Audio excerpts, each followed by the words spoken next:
ओम नमः सिद्धेभ्य ओम नमः सिद्धेभ्य ओम नमः सिद्धेभ्य मोक्षमार्गस्य नेतारं भेत्तारं कर्म भूभृतां ज्ञातारं विश्वतत्त्वानां वन्दे तद्गुणलब्धये नमः श्रीवर्धमानाय निर्धूतकलिलात्मने सालोकानां त्रिलोकानां यद्विद्यादर्पणायते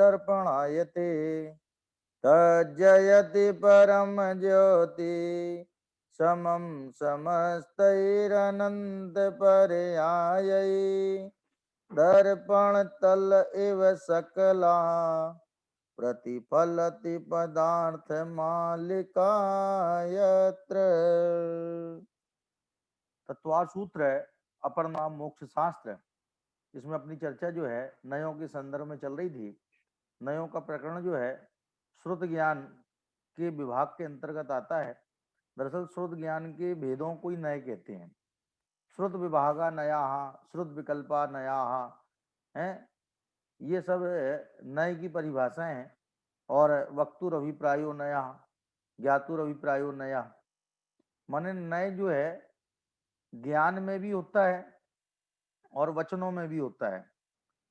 और ज्ञान में जब होता है तो वो अभिप्राय में होता है। किसमें होता है? अभिप्राय में। इसको अपन इंटेंशन बोलते हैं, इंटेंशन। यदि हमारे ज्ञान में, इंटेंशन में वो बात है तो जरूरी नहीं कि हम वचनों में कहें उसे। वचनों में कहे बिना भी यदि सामने वाला हमारे इंटेंशन को समझ जाता है तो हमारा नए का प्रयोग हो गया। फिर अलग से नए का प्रयोग करने की जरूरत नहीं है कि देखिए मैं आत्मा को नित्य बोल रहा हूं तो मैं आत्मा को निश्चय नए से नित्य बोल रहा हूं। हर बार हमें निश्चय नहीं लगाने की जरूरत नहीं है। देह को आत्मा कहना व्यवहार नय का कथन है।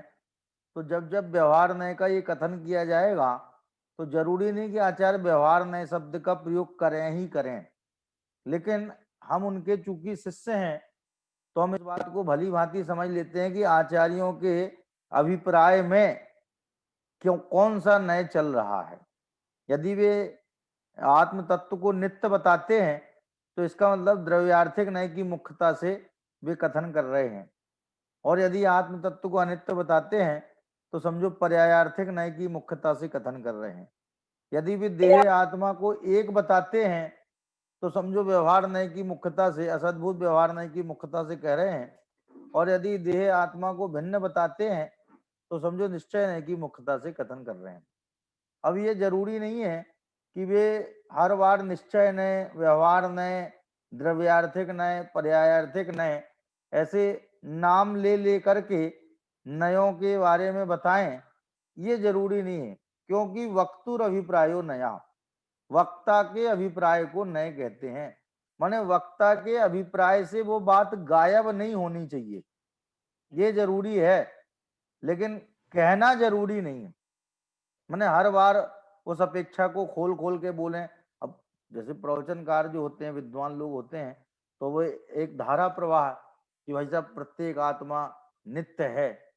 अब ये नित्य बोल देते हैं वो, लेकिन ये नहीं बोलते हैं कि द्रव्यार्थिक नय से नित्य है।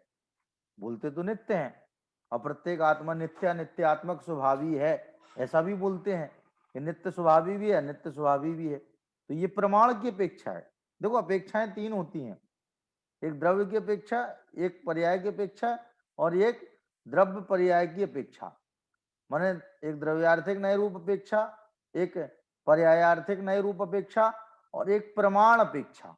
तो प्रमाण अपेक्षा से वस्तु नित्यात्मक है। जो नित्य है सोई अनित्य है, और जो अनित्य है सोई नित्य है।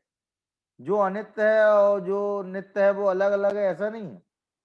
एक ही पदार्थ द्रव्यार्थिक नय की निगाह से देखा जाए तो उस नजर से देखने पर वो नित्य भाषित होता है, नित्य दिखाई देता है।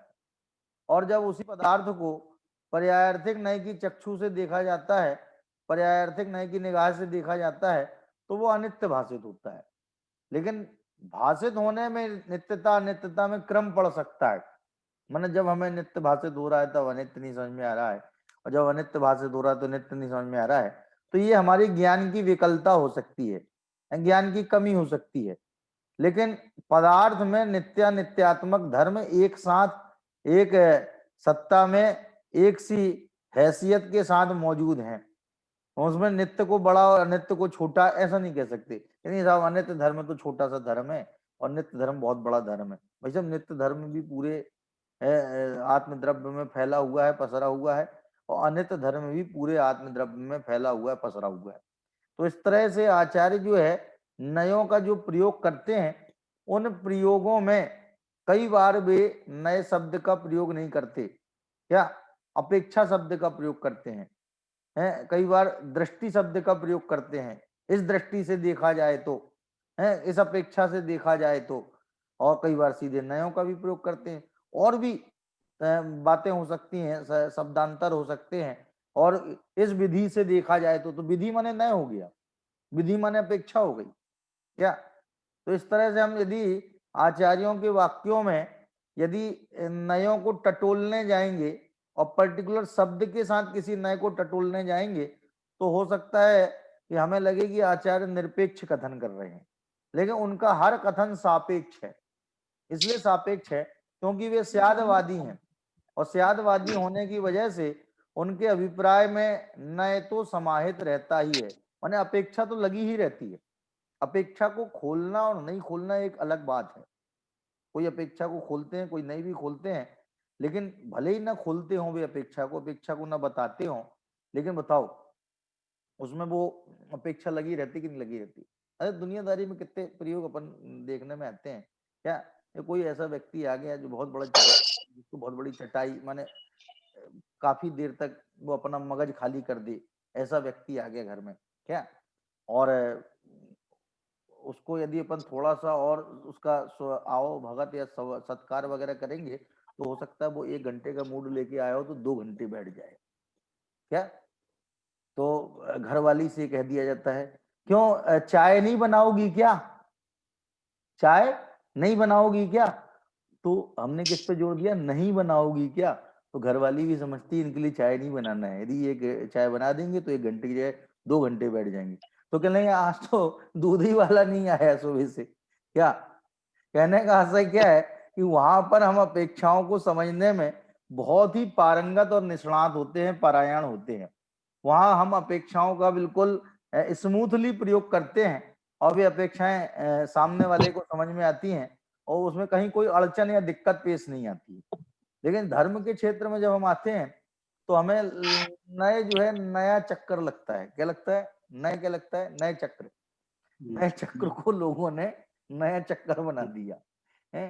जो हम डॉक्टर हुकमचंद जी हैं, वो बोलते थे कि हमने जब ये परम भाव प्रकाशक नए चक्र लिखा, तो शुरू में लोग कहते थे कि क्या इनने ये नया चक्कर खड़ा कर दिया है निश्चय व्यवहार का, क्या?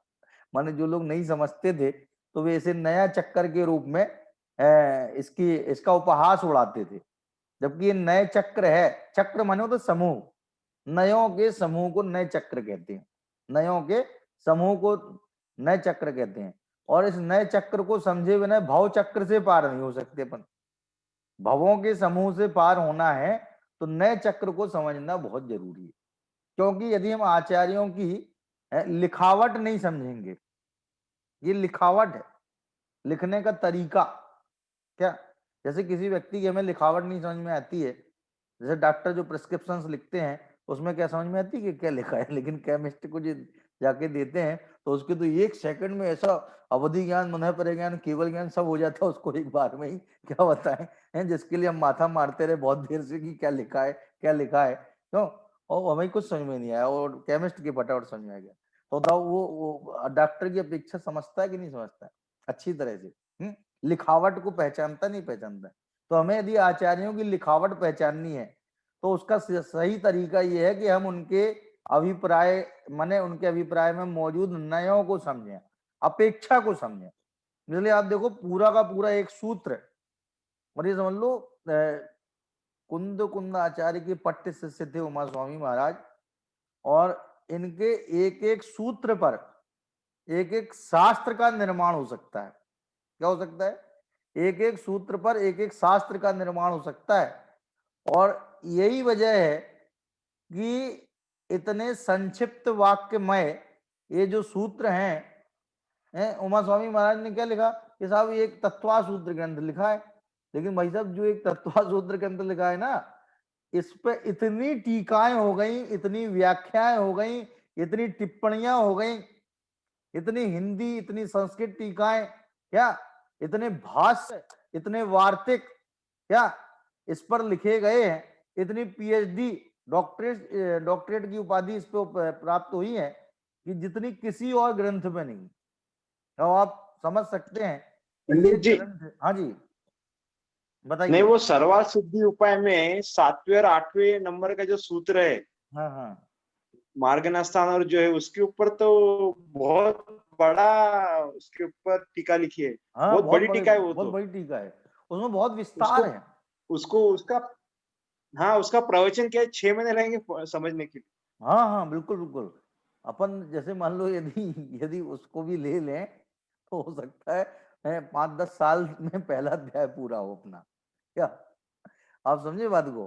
माने उसमें बहुत विस्तार है। ऐसे मालूम क्या है कि जैसे ये जो नहीं है तत्वा सूत्र का तीसरा और चौथा अधिकार, क्या तो जो जब हम लोग ने शास्त्री की थी तो 95 पे मैंने शास्त्री की थी, तो उस समय क्या हुआ कि ये जब 92 या 93, हाँ 93 में जब शास्त्री फर्स्ट ईयर में थे तो सरवार सिद्धि टीका कोर्स में थी, माने यूनिवर्सिटी के कोर्स में थी जैन दर्शन में।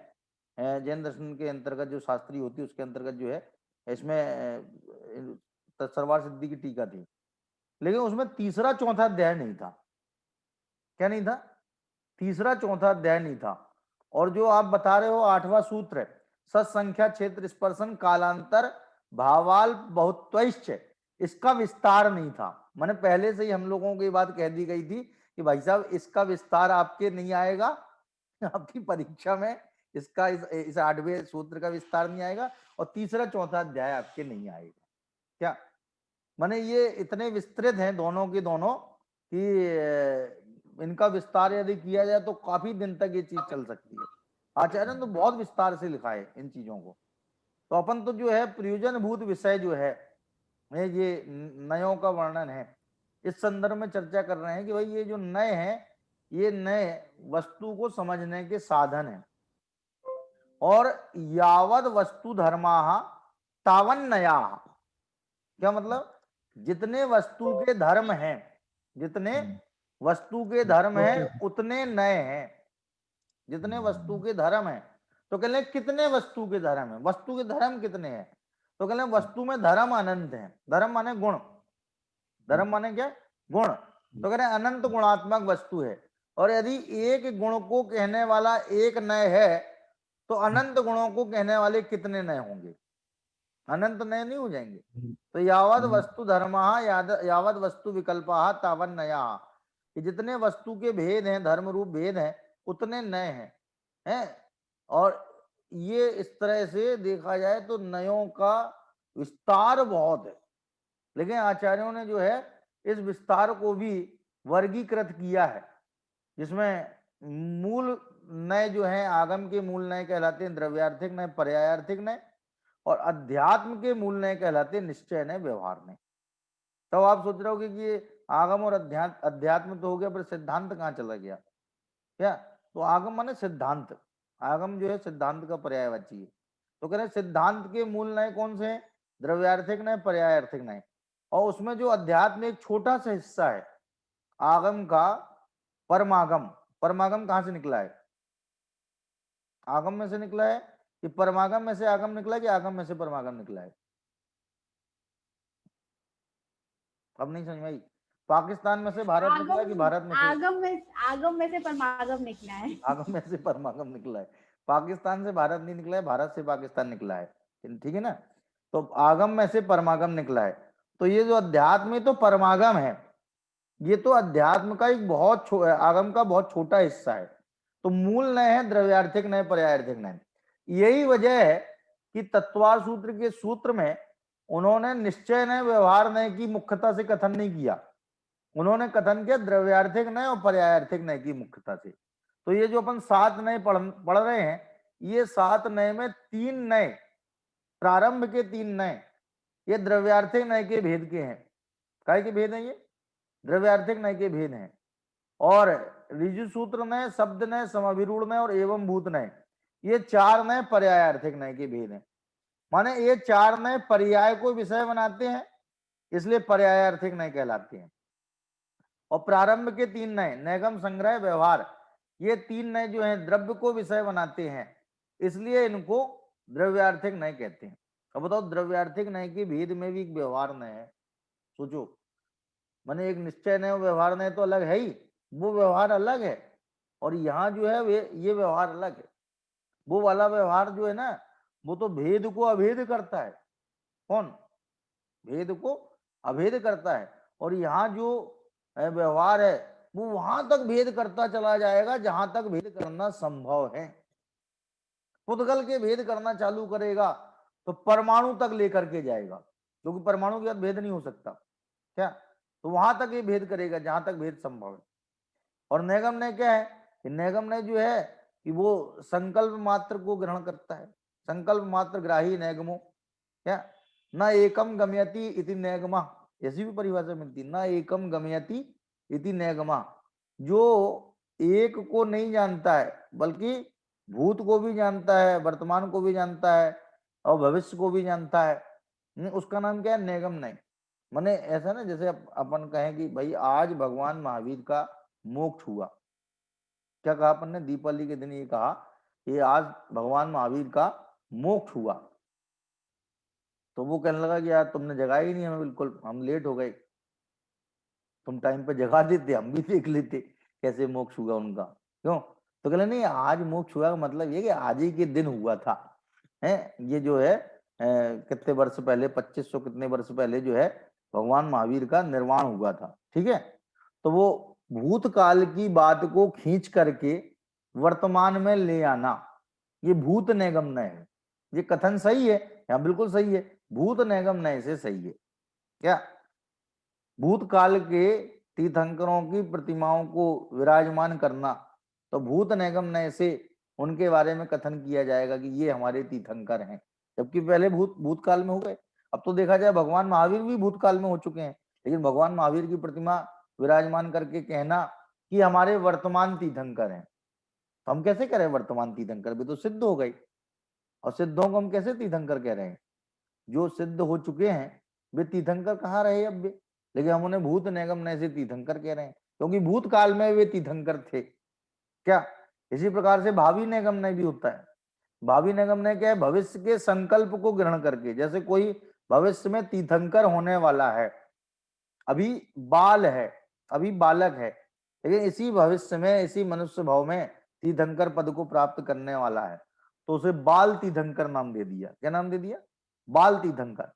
जबकि तीर्थंकर पद का प्रारंभ, तीर्थंकर पद जो संज्ञा है, तीर्थंकर संज्ञा है, ये संज्ञा 13वें गुण स्थान से मिलती है।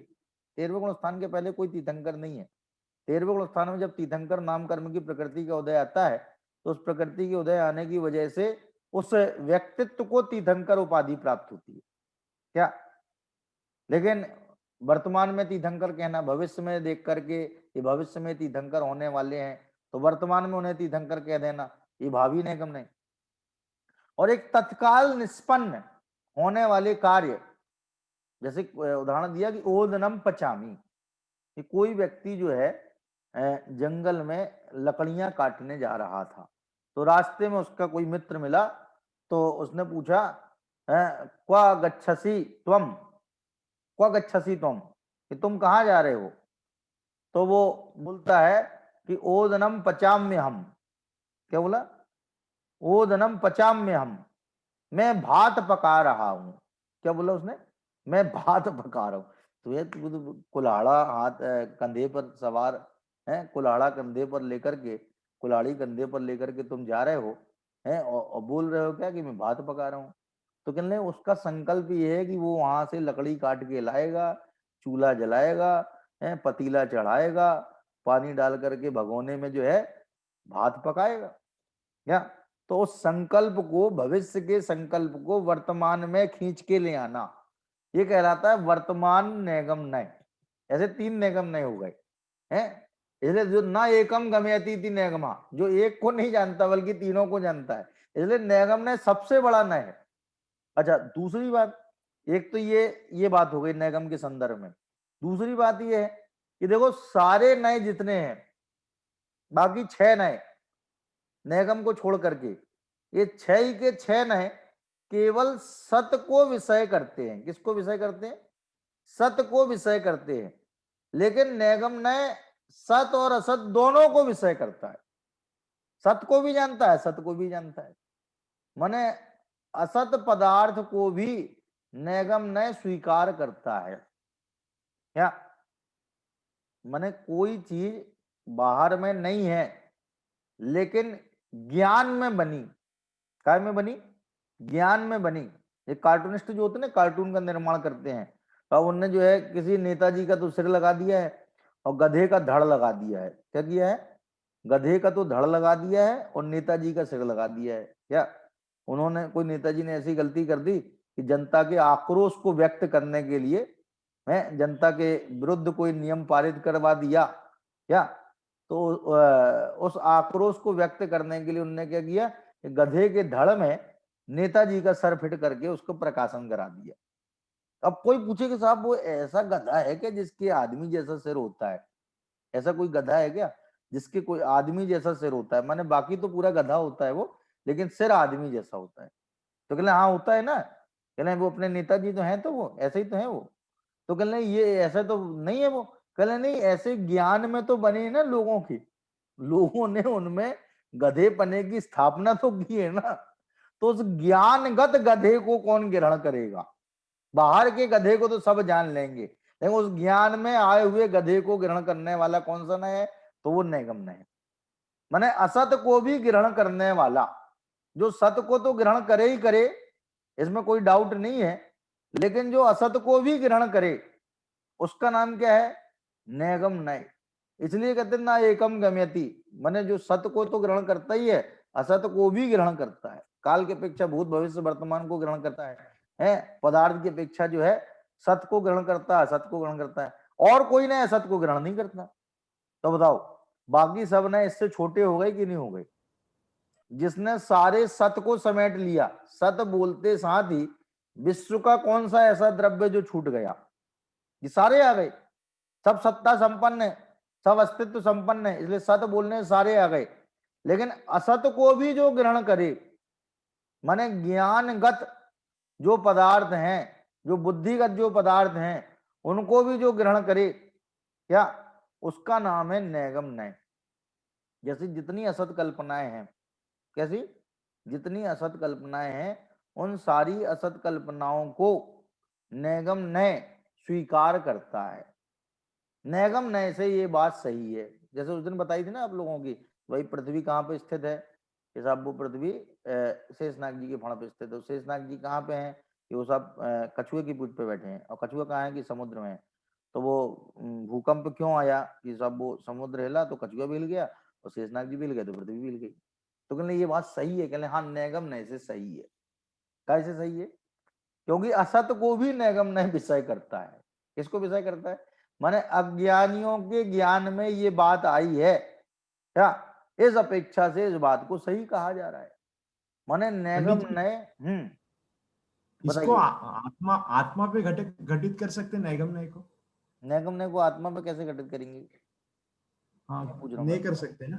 नहीं भाई, असत कल्पनाएं जो हैं उनको सही मानना, असत कल्पनाओं को स्वीकार करना, तो माने ये जो कोई घटना है ना उस घटना से संबंधित है। ये जो नैगम नय है घटना को जानेगा, त्रिकाली आत्मद्रव्य को नहीं जानेगा। त्रिकाली आत्मद्रव्य को ये नहीं जानेगा, लेकिन कोई घटना को जानेगा। तो घटना भूतकाल की है कि वर्तमान काल की है कि भविष्य काल की है? तो भूतकाल की घटना को खींच के वर्तमान में ले आना, क्या वर्तमान को देख करके भविष्य में ले जाना, क्या या भविष्य को खींच के वर्तमान में ले जाना। इसलिए देखो इसकी परिभाषा में क्या लिखा है कि संकल्प ग्रहण करना, और ऊपर लिखा है द्रव्यार्थिक, जो द्रव्य को ग्रहण करे। ये तीन नए किसके भेद हैं? द्रव्यार्थिक के भेद हैं। बताया था ना शुरू में, द्रव्यार्थिक के तीन भेद हैं, नैगम नय, संग्रह नय, व्यवहार नय। है। तो पहले द्रव्यार्थिक का स्वरूप बताया, जो द्रव्य को ग्रहण करे, माने द्रव्य को जाने। जब भी ग्रहण करने का शब्द आए तो उसका सीधा मतलब है जानना, क्योंकि आत्मा के हाथ पांव तो है नहीं, तो वैसे तो पदार्थ को ग्रहण नहीं कर सकता, लेकिन जान तो सकता है ना। तो ग्रहण करने का मतलब क्या है? जानना। तो द्रव्यार्थिक माने जो द्रव्य को जाने। और संकल्प ग्रहण करना, नैगम नय का मतलब काम क्या है? कि संकल्प को ग्रहण करना। जैसे उस लकड़हारे ने कहा कि ओदनम पचामी, अहम ओदनम पचामी, मैं भात पका रहा हूं। क्या? त्वम किम करोसी, उसने पूछा मित्र ने, त्वम किम करोसी, क्या कि तुम क्या कर रहे हो? तो उसने कहा अहम ओदनम पचामी, मैं भात पका रहा हूं। तो बताओ, वो भात पका रहा है कि भात पकाने के संकल्प को व्यक्त कर रहा है? भात पकाने का संकल्प लेके बैठा है ना।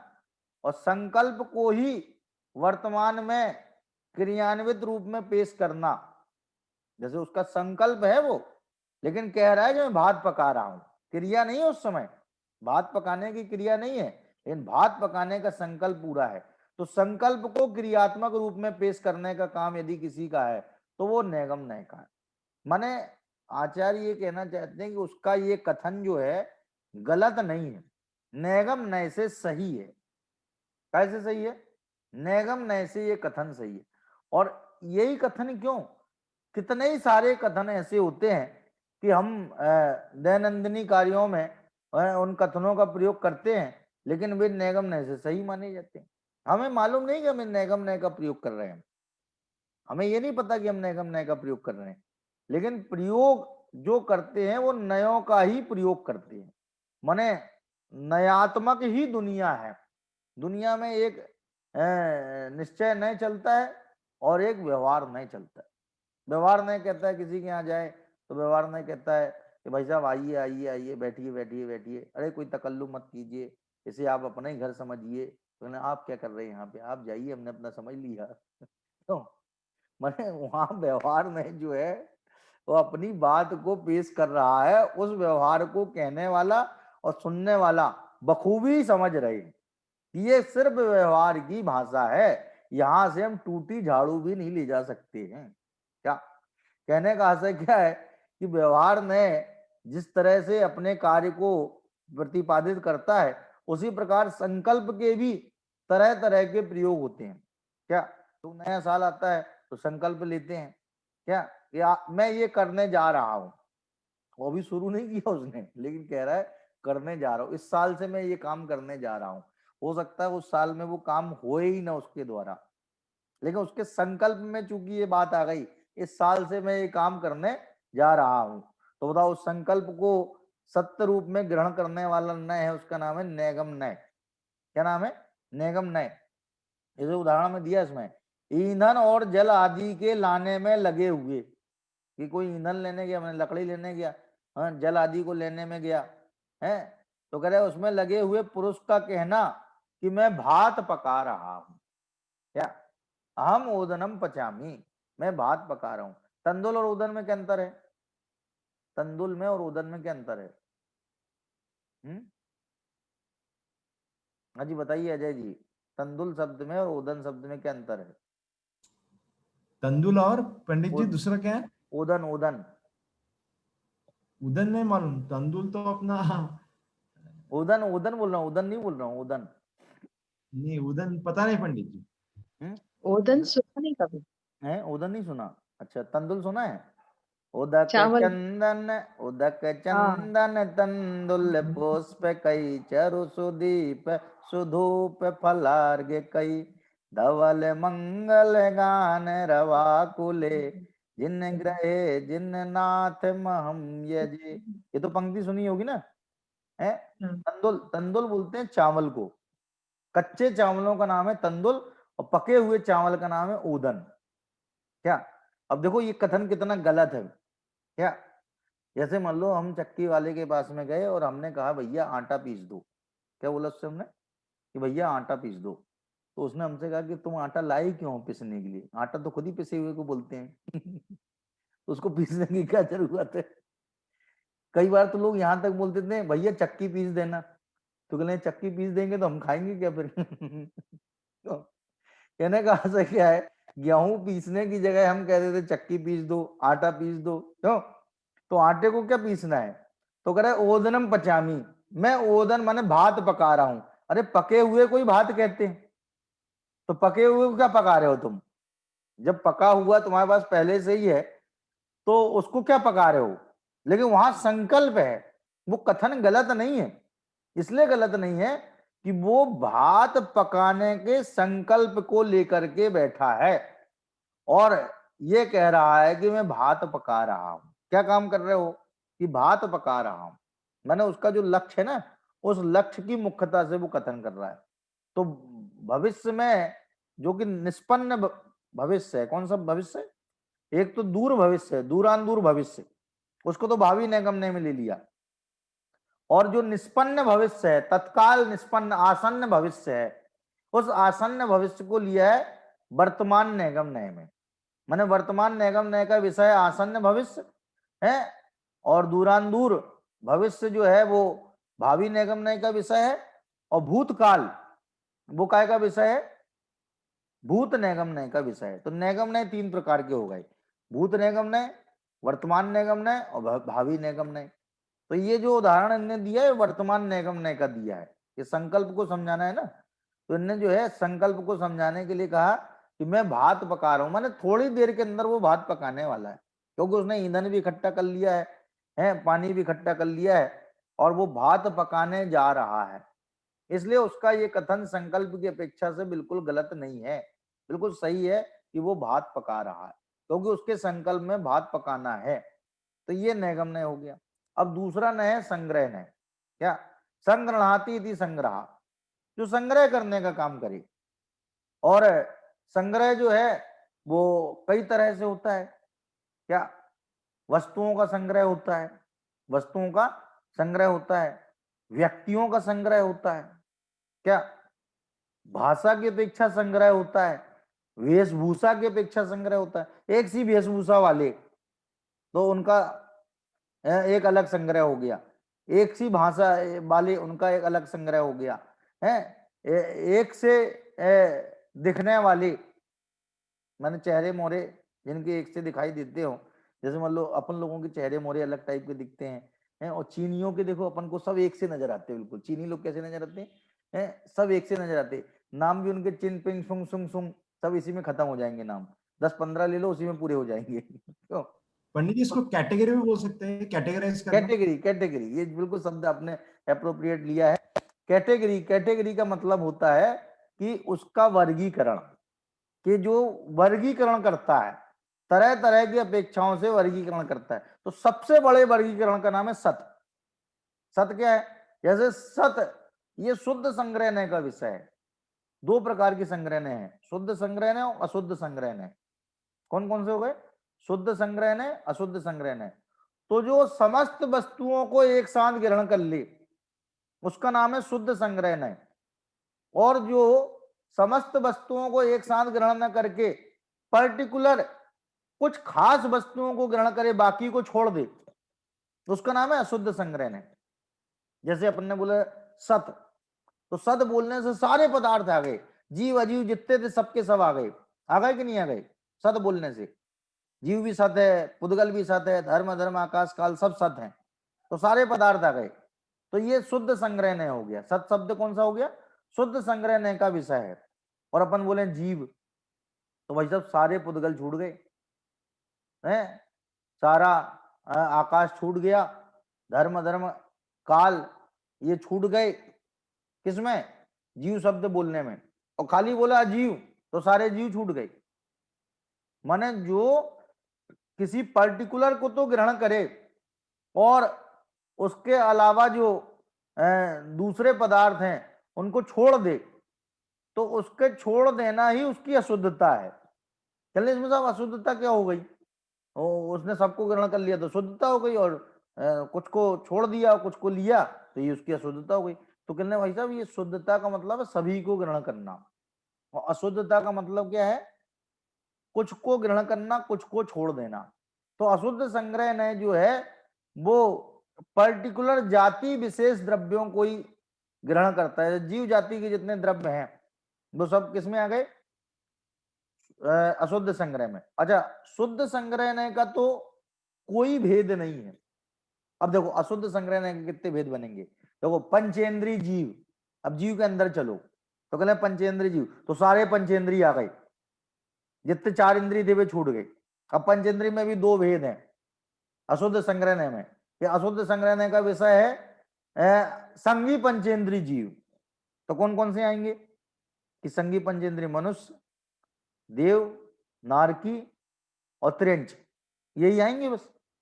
असंगी जो है पंचेंद्रीय त्रियंच वो छूट जाएंगे। 4 इंद्रिय तक के जितने जीव हैं बस सब छूट जाएंगे। तो अशुद्ध संग्रहणय जो है एक पर्टिकुलर वर्ग को तो ग्रहण करता है और बाकी सबको छोड़ देता है।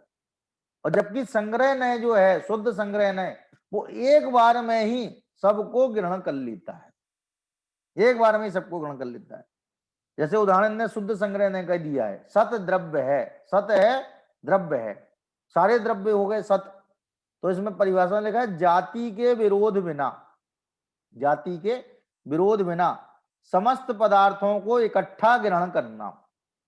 कोई पूछे कि साहब लोकालोक को जानना है तो कैसे जाने, तो कहले सत को जान लो, सब समझ में आ जाएगा। एक सत को जान लेने से सारा लोकालोक ज्ञान में आ जाता है कि सारा लोकालोक भी सत है।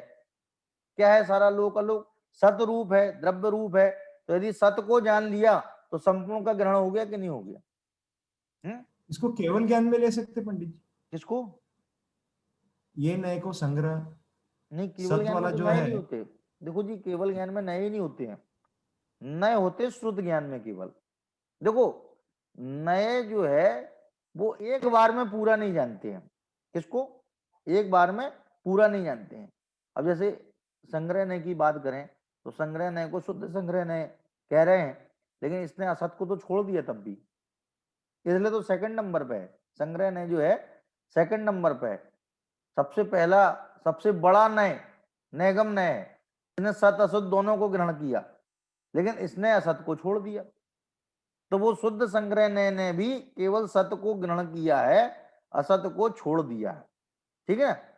और अशुद्ध संग्रहणय जितने संग्रह के भेद बन सकते हैं, देखो संग्रह करने के कई तरीके होते हैं क्या।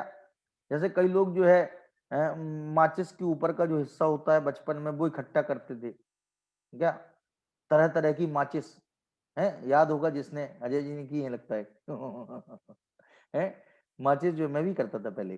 तो वो माचिस तरह तरह की इकट्ठी करके रखना अपने पास में। कई लोग डाक टिकट इकट्ठी करके रखते थे, कई लोग सिक्के इकट्ठी करके रखते हैं, कई लोग नोट इकट्ठा करके रखते हैं। तो एक सी जाति के जो है, माने वो टिकट जाति हो गई, उसकी जाति क्या हो गई? टिकट जाति। और उसकी जाति जो हो गई माचिस की जो डिब्बी है ऊपर का जो इसका हिस्सा है वो है फ्रंट पोर्शन है, उसको इकट्ठा करना। तो ये वो एक सी जाति हो गई। तो इस तरह से संग्रह करने के कई तरीके हो सकते हैं, कई तरीकों से संग्रह किया जा सकता है, लेकिन वो सब संग्रह जो है अशुद्ध संग्रहणय के भेद में आएगा, शुद्ध संग्रह में नहीं जाएगा। वो काय में जाएगा? अशुद्ध संग्रहणय के भेद में। तो ये नैगम नय क्या हुआ कि जो सत असत दोनों को ग्रहण करे वो नैगम नय, भूत भविष्य वर्तमान को संकल्प मात्र के रूप में ग्रहण करे वो नैगम नय, और जो सत कह करके समस्त द्रव्यों को इकट्ठा जान ले उसका नाम है संग्रह नय। ये अपन ने 2 नयों की चर्चा की है, इन्हीं की विशेष चर्चा की करेंगे। जय जिनेन्द्र जी।